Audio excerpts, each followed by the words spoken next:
welcome back to the channel. So, it got mapping, as you know, we mentioned in a few videos before, in literally like 3 days. So this video is going to kind of be a mismatch of stuff I need to do to get it done for mapping.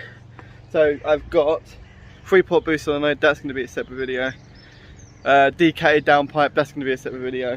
But in this video we're going to mismatch together like oil change, filter change, magnetic sump plug, air intake back install. Going to spray that intake pipe black because it looks crap yellow. And I've got to do spark plugs because this engine is running extremely rich, so the spark plugs are more than likely going to be like black. So as you know, with a Subaru, the spark plugs, battery out, airbox out, everything out, and yeah, let's just get into it. Obviously with the Subaru you have to get the airbox out, it's all over there. Got the ignition coils out, this is a bastard on these cars, and then spark plugs somewhere in there, you can't really see them, there they are. So you have to get your arm down in there somehow and defy the laws of physics and break your arm 17 different ways.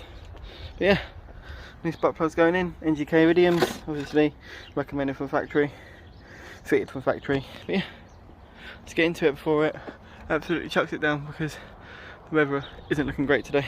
Yeah, let's carry on. The old spark plugs aren't too bad, about 4,000, 5,000 miles compared to a new one obviously.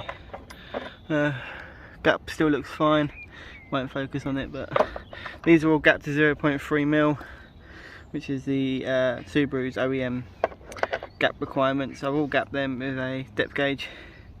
But yeah, they aren't too bad, they're a little bit black, a bit of carbon deposit on the top, but as an overall they're not too bad. I've seen worse. Let's get these new ones in. Still got 3 to remove because, you know, Subaru life. Yeah, let's just get this one back in. I'll get the other one out first and let's have a look at the other one. The other rear one. That's the easiest one to get out, so that's taken what, half an hour? But yeah, let's get the other one out. This is the kind of stuff you have to resort to when you're doing Subaru spark plugs.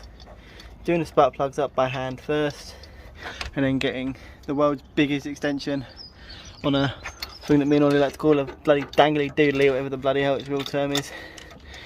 Getting in there, because it's the most stupidest. It works when it works, but when it's not, I don't know what the engineers are thinking, but it works somehow. But changing the spark plugs is a bloody nightmare. Look in there, I can't even to get in there, look at it. Bloody Subaru. Yeah, I've got 2 spark plugs out, I'm just cracking on getting the other 2 in. Yeah, and I get the other 2 in, put the ignition coils back in, and move on with the other side. The other side's a lot harder because there's a lot less space against the firewall and the strut tower. Yeah, let's get these 2 back in, these 2 back in, and crack on. I've already done a video on this once. You basically have to get that stupid air pump thing out and the battery to get to this side of the spark plugs down in there, so you can angle this pipe upwards out of the way because it sits right in the way, and obviously the battery sits in the way. And then that's the cylinder. Those 2 cylinders ain't too bad. It's that cylinder's mainly the worst, so that was the first one I removed. Those 2 are fine, that one's fine. But yeah, get those 2 back in, button it up, move on to the next thing. So it did rain for a while, but we got everything all buttoned up, put back in, airbox put back in, battery put back in. All the spark plugs are now done. I've turned it on, I've run it 15 minutes. Perfectly nice and smooth.